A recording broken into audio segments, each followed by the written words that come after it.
If we are, in fact, as the Auditor General has verified for us, in paying the industry basically to take this wood off our hands, then it's a really sweet deal.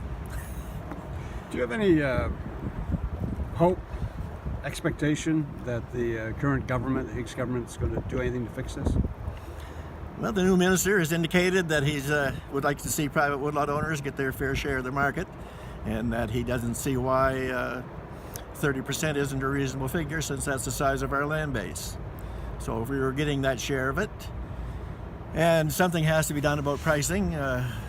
In years past, the woodlot owners had marketing board powers that allowed them to have, there were compulsory negotiations.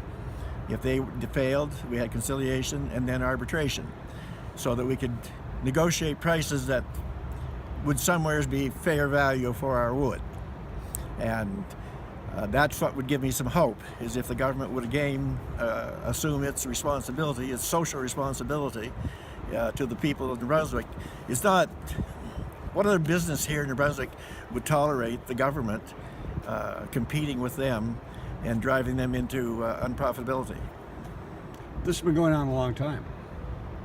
Well, the act was put in place in 1982 with a fundamental flaw in it, and that flaw is the fact that they made owners of the mills managers of Crown land. The owners of the mills should be customers for wood from Crown land, and the wood should be managed by independent operators responsible to the province of Brunswick to carry out their mandate around biodiversity or whatever it may be, and to sell timber and make money. So the priority wouldn't just be getting wood, but it would be environmental and forest conservation and that kind of thing? Well, if you look at surveys that have been done, people value wildlife, they value water protection, they value carbon sequestration, they value a lot of things.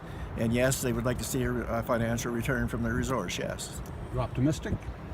I don't know what Mr. Higgs might do. I'm hoping that with the pressure that possibly being in a minority government, that maybe they'll have to look at it.